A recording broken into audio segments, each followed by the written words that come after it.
legendary Ghostface. Ghostface is just one of those guys that it's never gonna be not cool to be a Ghostface fan. You know what I mean? Like, none of us have children at this point, but when we do, I feel like we're all gonna take great pride in, like, when it's that time for them to, like, because they're gonna find a Ghostface something or something related to the Wu-Tang.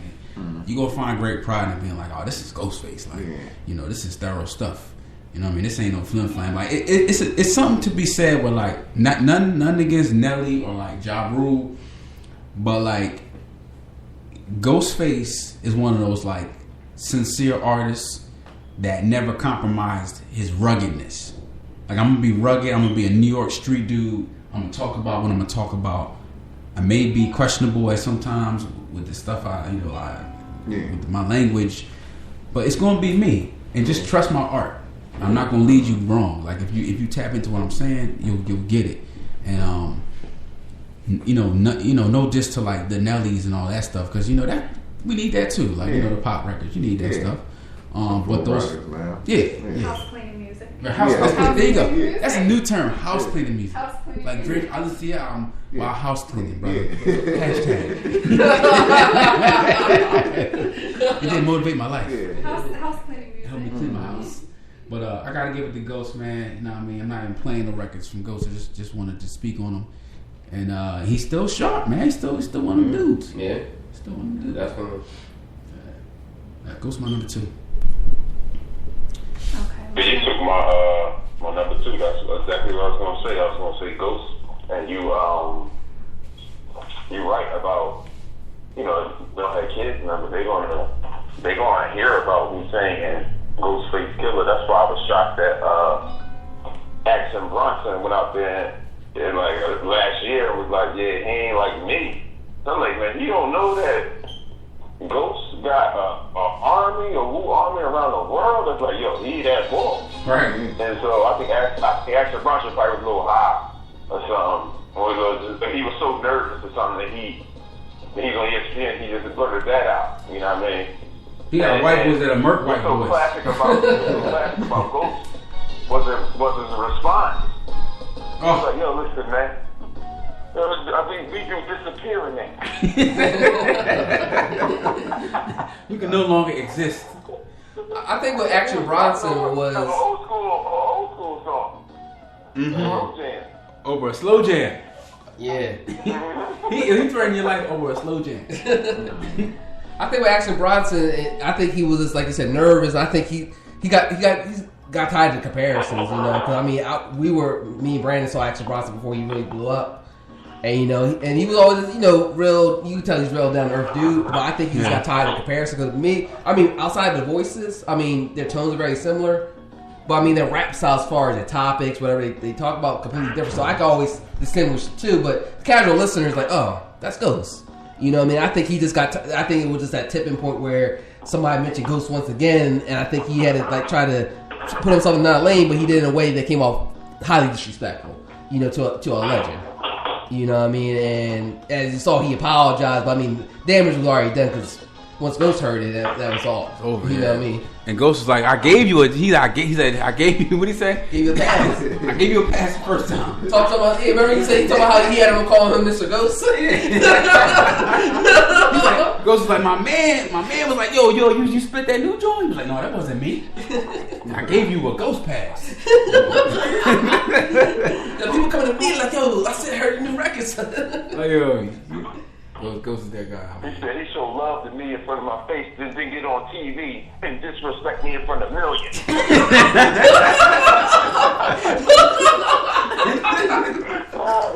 He was livid. Talking about he gonna cut his belly out. Yeah. Talking about he almost sat down. I'm gonna cut your beard. Oh man, who you got, Blake? Oh, for what, number 1? Oh, we on no, he did 2. So we wrapped up. No, Val didn't do 2. Val didn't do 2. Yeah, where's my 2?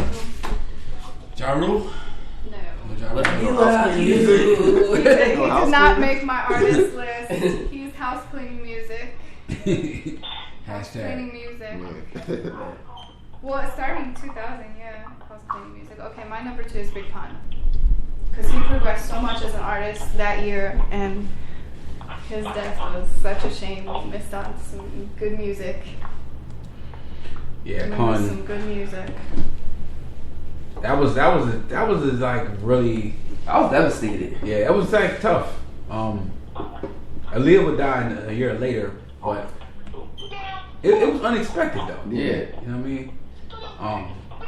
And I guess what sucks is it was something that could have been prevented too. It wasn't like, okay, he got shot, or we're like Pac or Big or whatever. I mean, but it goes to weight, not even only about healthy eating, but depression. He was a highly depressed person, and that's a lot of people don't realize about depression. That's why we don't really speak about in our communities as far as mental health is concerned. Because we feel as though that we have to put our pride up there to say we're a strong person, but we all have our weaknesses, and it's important to address it. So, I mean, I've gone through depression, for years where I didn't address it, and it put me in a dark space. So I mean, it's something that we need to address more and put at the front where we don't have to feel shame about it. Yeah. Because here's a man, if you saw him back in teenage years, was a solid built cut dude. Or even not even just like in the mid '90s, like a few years before this. Yeah, I think even long ago. Yeah. He was a football player, right? Yeah. But he was built like. No, I remember that, but I heard that he played football. I guess that was. That's maybe high school. Yeah, it was like in his earlier. He was young. I don't think it was high school though. I think he actually not professional, but I swear I remember that on a documentary about him.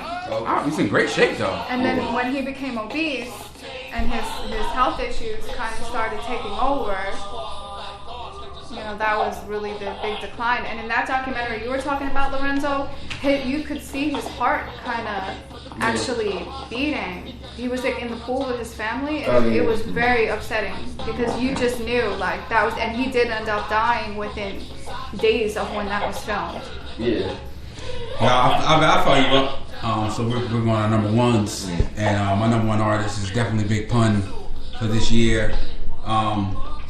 It's kind of like his swan song in a way.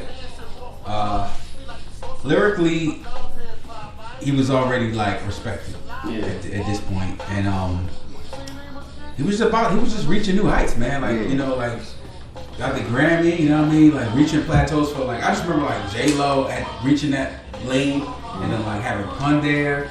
And then you got like Ricky Martin. It was like a Latin invasion. It was like a Latin invasion. You know what I mean? It was like what ATL, would do in the later 2000s. And it was just like for the Puerto Rican community, Hispanic community.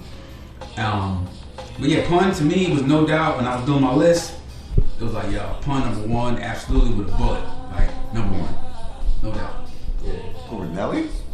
I'm always gonna say my number one's gonna throw everybody off. That's all I'm gonna say, but I'll make it last. I don't know if you number one. I'll go number one. It's easy. Common. Like I said, 6 Cents. That song's got me hooked that year. Like, that's about it. I won't say mine for last. I'll let Val do it. Oh, okay. It's Nelly then. Like I said, yeah, like I said, nobody mentioned him yet. I just said Nelly. Nas? You'll see.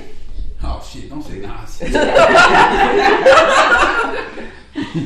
Worst album in his life. That came out 2000. What you talking about? My number one actually for 2000 is Eminem. Tremendous progress as an artist. Second album better than the first, and Eminem. Hell no. Yeah. What about you, Armand? Man, You already did probably. my number one. Nostradamus. He's like, y'all didn't. Braveheart. Like, yo, Jungle. Or Horse. How do you? I ain't even gonna front. Nostradamus is one of the trashiest albums that I like listen to, and you can tell I was a Nas fan because I was like trying to talk trash about it, but I was like, no, that's on alright. I'm saying that's on alright. That Some of Us Has Angels, man, that joint was horrible.